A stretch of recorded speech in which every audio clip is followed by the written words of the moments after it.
Hey guys, Steph here, hope you do marvelously well. I finally took the plunge. I got myself the GoPro 11. With the GoPro 11, I think GoPro now finally addresses the issue of reliability. In the past, we had lots of trouble. YouTube is full of videos of GoPros failing. And as a motorbike traveler, you can't really afford this because you have the camera on front of your helmet, and half the time you didn't see if the camera is on or off, or if you have an error message, or if it's recording or not. I started using the remote control, what gave me a little bit of a response if the camera is on or off. If I had it on top of my helmet or in front of the helmet, at least I knew what's going on. Most of the time I had at least 2-3 times a day trouble with the camera switching off in the middle of filming, or didn't even switch on when you activated the remote control. Hey guys, I stopped here because my GoPro is playing up and I will exactly show you how. Okay, what I normally do, that's better.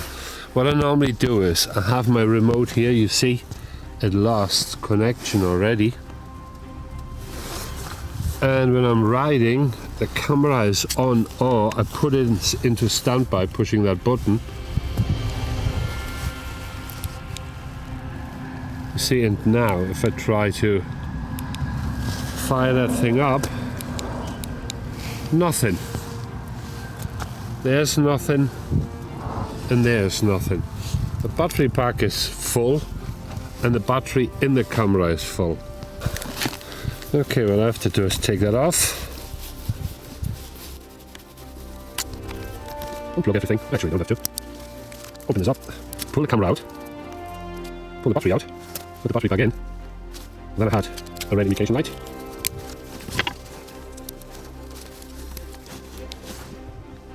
And here we go. Camera. Now it's playing up completely. Yeah. Hung up. Now we're back. So the question is, why do we have to put up with this GoPro? That's not acceptable. If you think that I overcooked that camera, you're wrong, because it's set to 1080 by 25 frames per second. Now you tell us you build amazing products. You know, all the fancy stuff in it, but not even the basic stuff works on these cameras. So please stop taking the mickey and support us with stuff who actually work. However, with the latest incarnation, something weird really happened, because GoPro is now in their advertising saying that with the new batteries, what we had in the older models as well, and a change of sensor and electronics, the reliability issues are finally addressed. Now, take it with a pinch of salt, but I thought to myself, well, it can't get worse.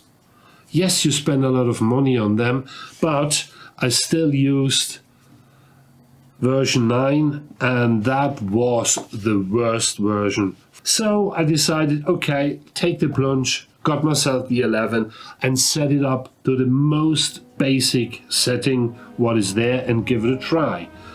The settings I use is full frame 5.3K at an aspect ratio of 8:7, so it's basically a big old square image what I can use to resize it and reframe it in my video app. For me personally, that works the best.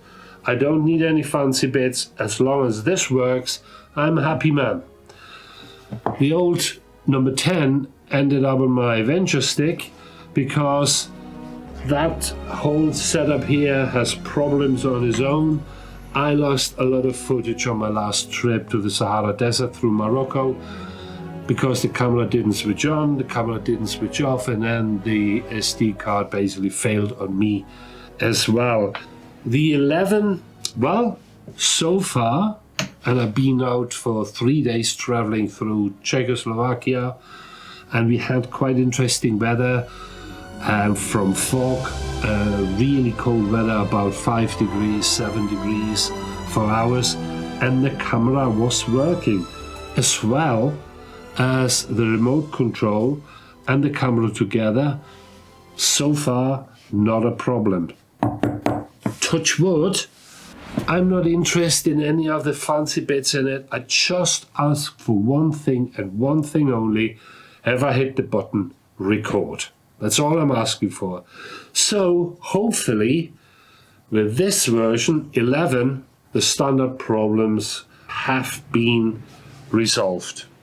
So what I will do is I will take that thing with me on my next trip, because I'm going back to England, and yeah, let's do a little bit of testing around it and a little bit more videos, and then see how we get along with it. But so far, not a problem.